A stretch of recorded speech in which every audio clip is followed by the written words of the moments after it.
Hello friend, this is doctor Amit Datta. आज हम बात करेंगे जॉइंट हेल्थ के बारे में, जिसकी क्वेरीज मोस्ट कॉमन है।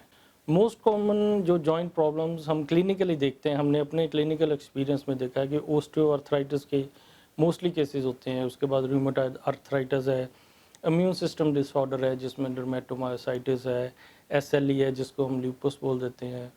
उसके बाद हमारे पास गाउट के केसेस है, हाइपर यूरिसीमिया है। हाइपर यूरिसीमिया और गाउट दोनों अलग अलग कंडीशन है। हाइपर यूरिसीमिया कंडीशन है जिसमें यूरिक एसिड काफ़ी बढ़ जाता है, नॉर्मल से ज़्यादा बढ़ जाता है ब्लड के अंदर, और उसकी अगली कंडीशन है उसको गाउट बोल देते हैं। तो इनिशियल स्टेज में हाइपर यूरिसीमिया और देन गाउट। अदर कंडीशंस में एंकुलाइजिंग स्पॉन्डिलाइटिस के काफ़ी केसेस हैं जो एक जेनेटिक डिसऑर्डर है। जुवेनाइल आर्थराइटिस, जुवेनाइल बच्चों को बोलते हैं कि बच्चों में जो आर्थराइटिस है वो इतना कॉमन तो नहीं है, बट स्टिल वो उसके काफ़ी केसेस हैं ओवरऑल वर्ल्ड में। ये भी एक हेरिडिटरी कॉज है। डर्मेटोमायोसाइटिस जैसे मैंने बताया दैट मसल्स और जॉइंट्स दोनों का डिसऑर्डर है। मसल भी वीक हो जाते हैं, जॉइंट भी वीक हो जाते हैं। ऑटोइम्यून डिसऑर्डर है। तो ये सारी चीज़ें मोस्ट कॉमन जो हमें क्लिनिकली देखने को मिलते हैं ये डिजीज़ हैं। पर 100 से भी ज़्यादा टाइप ऑफ जॉइंट डिजीज़ हैं जो अलग अलग कम्युनिटीज़ में, अलग अलग रेसेस में, अलग अलग सिटीज़ में, कंट्रीज़ में देखने को मिलते हैं due to the weather condition, dietary condition, उनकी फिजिकल कंडीशन, जेनेटिक कंडीशन। सभी कंडीशंस के कारण किसी न किसी को किसी न किसी एरिया में जॉइंट्स का डिफरेंट डिसऑर्डर है। जैसे ओस्टियोआर्थराइटिस में हमने देखा कि फीमेल्स ज़्यादा इफेक्ट करती हैं। इन फीमेल्स के नीज जो हैं ज़्यादा इफेक्ट हो जाते हैं ओस्टियोआर्थराइटिस में। Degenerative disorder of the cartilage है। तो मेल्स भी इसमें इफेक्टेड होते हैं, इस डिजीज़ से काफ़ी प्रभावित होते हैं। फीमेल्स की तादाद ज़्यादा है। हार्मोनल चेंजेस, उनकी फिजिकल बनावट, उनकी डाइटरी चेंजेस, कम एक्सरसाइज और काफ़ी कारण है जिसके कारण ओस्टियोआर्थराइटिस होता है। और मोस्टली लोग जब आर्थराइटिस होता है, चाहे किसी भी एज में हो जाए, उनको 25-30 की एज में भी हमने देखा है क्लिनिकली शुरू हो जाता है। तो लोग क्या करते हैं कि कहते हैं जॉइंट पेन हुई, चलो पेन किलर खा लिया, देखेंगे बाद में क्या करना है। तो वो पेन किलर को जब लेते हैं, पेन कम हो जाती है। कई वीकली लेते हैं, कई थोड़े दिनों बाद फिर उनको ज़रूरत पड़ती है, कोई मंथ में 2-4 बार ले लेते हैं। तो ऐसे ही वो इसको ट्रीट करना अपने आप शुरू कर देते हैं, और जब कंडीशन उनकी काफ़ी बढ़ जाती है then they consult any doctor, any ayurvedic और अदर डॉक्टर्स को दिखाना शुरू करते हैं कि हमें ये डिज़ीज़ हो गया, हमें ये प्रॉब्लम हो गई। और सीरियस बहुत कम होते हैं। सीरियस वो होते हैं जो ज़्यादा प्रॉब्लम में फंस जाते हैं। जब उनकी प्रॉब्लम बढ़ जाती है तब वो कहते हैं कि हाँ, ये प्रॉब्लम अब बढ़ गई, हमें अब इलाज कराना चाहिए। और कईयों की कंडीशन ऐसी हो जाती है कि वो जॉइंट रिप्लेसमेंट की तरफ बढ़ना शुरू हो जाते हैं, रादर देन कि अगर पहले ये ट्रीट किया जाए, पहले सिम्टम को समझा जाए कि ये सिम्टम्स जॉइंट के या अदर डिसऑर्डर ऑफ मसल और जॉइंट के या इम्यून सिस्टम के हैं। अगर उन सिस्टम को समझ के हम पहले ही ट्रीट शुरू कर दें, देन हमारी वो कंडीशन जो सर्जरी या ओवरऑल डिजीज़ मॉडिफाइंग ड्रग्स वाली वो कंडीशन नहीं आए। आमतौर पे हमने देखा है जो इन जनरल लैंग्वेज सभी में पेशेंट्स बोलते हैं कि हमारे को वाई डिजीज़ हो गया। वाई वात को बोलते हैं। तो मोस्ट कॉमन लोगों की मिसकंसेप्शन है कि ये वायु का डिजीज़ है और सिर्फ वात ही इसमें प्रभावित होता है, दूसरे दोषों का कुछ लेना देना नहीं है। वात, पित्त और कफ 3 दोष हैं हमारी बॉडी में, 3 ह्यूमर्स हैं, 3 एनर्जीज़ हैं जो काम करती हैं। कॉन्सेप्ट को समझने की कोशिश करिए। बैलेंस ऑफ दीज 3 दोषा, वात, पित्त और कफ, दिस इज़ द हेल्दी। आपके सिस्टम में कहीं भी, किसी भी ऑर्गन में, किसी भी बॉडी के पार्ट में, किसी भी जगह पर अगर इसका बैलेंस है वात, पित्त, कफ का, तो आप डिजीज़ से फ्री हैं। This is the balance stage, healthy stage.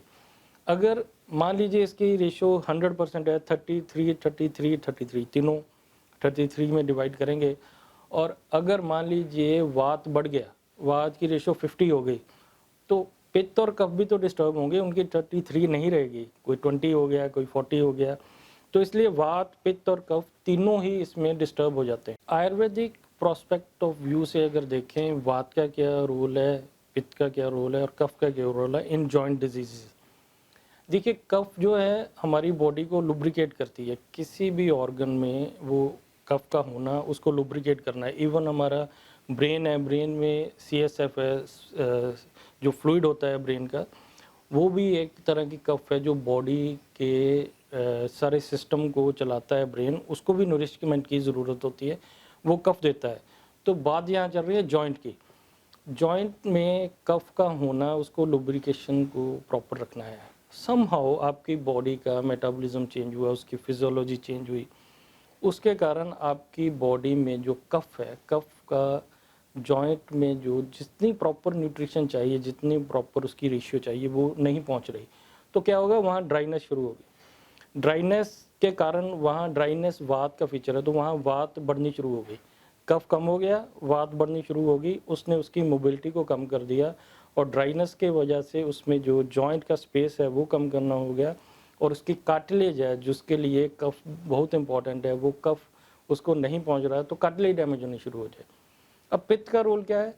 पित्त जॉइंट के मेटाबॉलिज्म को कंट्रोल करती है। बॉडी का जितना मेटाबॉलिज्म है वो पित्त है, एक तरह की अग्नि है, हार्मोन्स है हमारी बॉडी के अंदर, वो भी पित्त दोष के अंदर आते हैं अगर हम साइंटिफिकली देखें। तो ये पित्त बॉडी के जो जॉइंट्स हैं, जॉइंट्स का मेटाबॉलिज्म को डिस्टर्ब कर देती है। तो अगर हम साइंटिफिकली अब देखें, आयुर्वेदिक प्रोस्पेक्ट ऑफ व्यू से देखें, तो पहले कफ का जो दोष है वो हुआ, कफ कम होनी शुरू हुई, उसके बाद वात बढ़ा, और जब वात और कफ दोनों डिस्टर्ब हो गए, देन उसने पित्त को भी खराब कर दिया। आचार्यों ने इतने परफेक्ट वे से इसको समझाया है कि वात, पित्त और कफ तीनों की इतनी इंपॉर्टेंस है, तीनों का जो बैलेंस होना इतना इम्पॉर्टेंट है हर एक हेल्थ के लिए। जॉइंट हेल्थ ले ली, चेस्ट की हेल्थ ले ली, आपकी मसल्स की हेल्थ होगी, ब्रेन की हेल्थ होगी, कितने भी ऑर्गन बॉडी में हैं उनमें हर एक में एक रेशियो है वात पित्त कफ की। और इसी तरह जॉइंट्स में अगर वात पित्त कफ को अगर प्रॉपर उसकी रेशियो बनी रहे तो जॉइंट हेल्थ इंप्रूव रहती है। अर्ली स्टेजेस में हमारी ये बॉडी कंपनसेट करती है, और समहाउ आपकी बॉडी में जब जी जनरेटिव चेंजेस आनी शुरू हो गई, देन ये रेशो डिस्टर्ब होनी शुरू हो गई, और उसके बाद चेंजेस आती रहती है। इनिशियली आप उस चेंजेस को इतना ज़्यादा इसलिए महसूस नहीं करते हो क्योंकि माइनर सी पेन है, वो हर पर्सन जो है उसको सहन कर लेता है। जब वो सहन के बाहर होती है, देन हम सोचते हैं कि इट इज़ अ डिजीज़, हमें कुछ करना चाहिए। जितने भी जॉइंट डिसऑर्डर हैं उनमें हमें अलग अलग फीचर्स देखने को मिलते हैं, जैसे कोई में जॉइंट इन्फ्लामेशन है, कईयों में कार्टिलेज डैमेज है, कई में यूरिक एसिड के बढ़ जाने के कारण क्रिस्टल जमा हो जाते हैं। मसल्स और जॉइंट के डिसऑर्डर में फाइब्रोमाइल्जिया और डर्मेटोमायोसाइटिस आ जाता है। सोराइटिक आर्थराइटिस है, इसमें आपका इम्यून सिस्टम है जो वो डिस्टर्ब हो जाता है। कनेक्टिव टिश्यू डिसऑर्डर्स में कोलेजन वेस्कुलर डिसऑर्डर है, जिसमें ल्यूपस को हम कर सकते हैं, SLE है, ल्यूपस है। तो इस तरह डिफरेंट जॉइंट कंडीशंस में हमें डिफरेंट फीचर्स देखने को मिलते हैं, और ये आपके बॉडी का मेटाबॉलिज्म जब डिस्टर्ब हो जाता है, आपके जो डाइट है, आपकी जो रूटीन में हैबिट्स है, अगर वो चेंज होनी शुरू हो जाए, वो आपकी बॉडी के लिए कंपैटिबल ना हो, कोई भी चीज़ आपकी बॉडी के लिए जो कंपैटिबल नहीं है वो आपको डिजीज़ देगी। और डिजीज़ के जो सेल्स बॉडी में बने, कुछ टॉक्सिन्स बने, जैसे डाइजेस्टिव सिस्टम डिस्टर्ब से, मेटाबॉलिज्म को जो डिस्टर्बेंस से अगर कुछ बना, तो आपकी इम्यूनिटी, आपकी बॉडी उसके साथ फाइट करती है। दो कंडीशन में बॉडी फाइट करना बंद करती है, अगर आपकी इम्यूनिटी वीक है, और second, production of the disease cells is more than the production of the healthy cells. अगर आपके हेल्थ को प्रमोट करने वाले सेल्स उतने इफेक्टिव नहीं है, उतनी क्वांटिटी में नहीं है, और उतनी उसकी जो एफिकेसी नहीं है कि वो फाइट कर सके डिजीज़ के साथ, तो डिजीज़ उसके पास जीतता है। देन ये डिजीज़ आपको, जॉइंट का डिजीज़ हो, कुछ भी हो, तो वो आपको हम डिस्टर्ब करता है, और वो बॉडी में उतना ही फैलता है। जिस जॉइंट में जाएगा वहाँ पर वो अपने डिजीज़ सेल की प्रोडक्शन को बढ़ाएगा, और डिजीज़ सेल वहाँ पर डैमेज करना शुरू करते हैं। प्रिवेंशन के लिए अगर देखा जो प्रिवेंशन में, तो आपको हेल्दी डाइट चाहिए, आपकी एक्सरसाइज चाहिए, वॉकिंग चाहिए, आपके जॉइंट की मोबिलिटी चाहिए। हर जॉइंट आपका मूव करना चाहिए दिन में 3-4 बार, उसको 10-15 मिनट के लिए, कोई भी जॉइंट है, इसको एक्सरसाइज में आप बनाएं कि जॉइंट की मूवमेंट चाहिए। और वेट मैनेजमेंट चाहिए आपका। Green vegetables are good, ginger is good, garlic is good. तो ये चीज़ें आपकी बॉडी में इफ़ेक्ट करेंगी जॉइंट हेल्थ को मेंटेन करने में।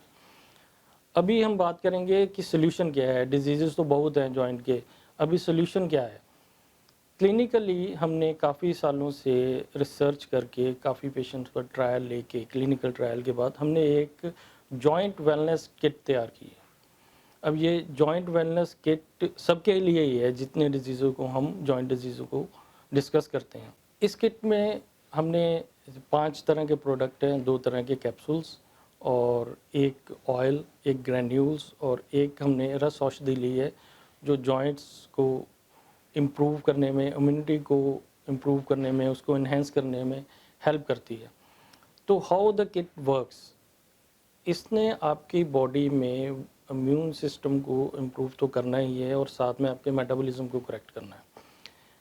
किट को बताने से पहले मैं एक क्वेश्चन का आंसर देना चाहूँगा, जो मोस्टली मेरे को पूछा जाता है कि इतने सारे जॉइंट डिजीज़ हैं, सभी में ये किट काम करेगी?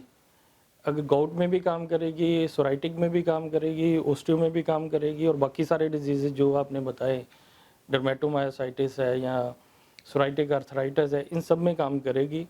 तो मेरा आंसर है येस। इस किट को डेवलप इस तरह से किया गया है, इसके पीछे साइंटिफिक वे से हमने काम किया है कि फर्स्ट ऑफ ऑल आपके मेटाबॉलिज्म को स्ट्रॉन्ग करना, ताकि आपकी बॉडी वो सेल बना सके जो हेल्दी सेल्स हो, और इसने जो डिजीज़ सेल्स है उसकी ग्रोथ को कम करना है, उसको डिक्रीज़ करना है और डिजीज़ के सेल्स को किल करना है। इस किट में वो सारी चीज़ें हैं जो बॉडी को डिटॉक्स करने में हेल्प करेंगी, which is very important for the everyone. आपकी बॉडी में जो डिजीज़ सेल्स हैं, स्ट्रीम में है, उनकी प्रोडक्शन है, उसको शरीर से बाहर निकालना है, सर्कुलेशन से ख़त्म करना है, डिजीज़ सेल की प्रोडक्शन को कम करना है। This is the detoxification. तो वो सारी मेडिसिन इसमें है जो डिटॉक्स करती हैं। उसके बाद हमारी आ गई कि हमने जॉइंट की हेल्थ को प्रमोट करना है, जो वात पित्त कफ है उसकी रेशियो को बैलेंस करना है। तो ये बैलेंसिंग मेडिसिन्स हैं जो जॉइंट हेल्थ को और बाकी की जनरल हेल्थ को बैलेंस करने में हेल्प करती है। थर्ड थिंग है जो इम्यूनिटी को इन्हेंस करना। आपकी बॉडी में जो इम्यून सिस्टम है, आप जानते हैं कि ये ओज है, हमारी बॉडी के फाइट करता है डिजीज़ के अगेंस्ट, डिजीज़ सेल के अगेंस्ट, और जो फॉरेन सोर्सेज हैं बॉडी में आते हैं जो डिज़ीज़ को ग्रो करने में हेल्प करते हैं, उनके साथ फाइट करके उनको किल करता है। सो बॉडी की इम्यूनिटी को भी ये हेल्प करता है। और फोर्थ थिंग जो है कि आपकी बॉडी में जो चीज़ें डैमेज हुई उसकी रिपेयर करना, that is the rejuvenation of that particular part.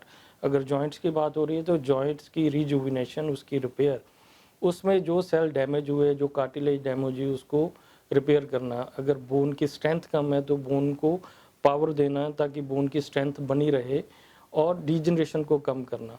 अगर आप पूरी तरह नज़र मारे तो इसमें कहीं भी ऐसा नहीं कहा गया कि ये यूरिक एसिड पे काम करेगी, ये यहाँ पर काम करेगी।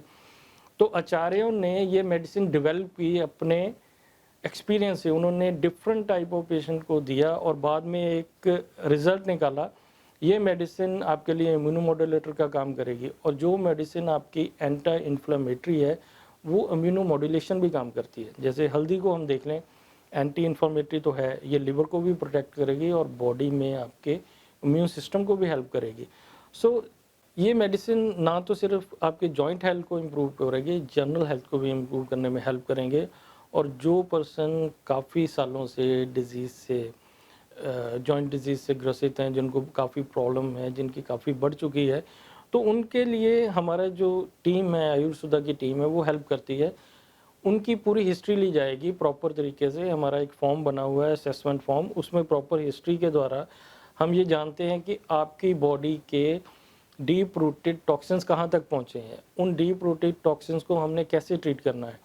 कई बार हम किट में कुछ चेंजेस भी करते हैं कुछ कंडीशंस में, जैसे उनकी प्रॉब्लम ज़्यादा बड़ी हो तो हम वी डू सम चेंजेस के, ताकि उस पेशेंट के लिए पर्टिकुलरली ये एक कस्टमाइज्ड किट को भी तैयार किया जाए जो उसको हेल्प करे। तो हमारी टीम आपकी कंप्लीट हिस्ट्री के बाद ये डिसाइड करेगी कि ये this kit is good for you और हमें कुछ एडिशन करना है या कुछ नहीं करना। तो ये आपकी जॉइंट हेल्थ को मेंटेन रखने के लिए आप जब भी हमारी टीम के साथ कॉल करेंगे तो अपनी कंप्लीट हिस्ट्री के साथ और अपनी पूरी इन्वेस्टिगेशन के साथ, जो आपके ब्लड रिपोर्ट्स हैं, जॉइंट की रिपोर्ट्स हैं, उसके साथ आप कांटेक्ट करें, ताकि आपको इजीली सोल्यूशन दे सकें हम, आपका टाइम वेस्ट ना हो और प्रॉपर हम आपको ट्रीट कर सकें।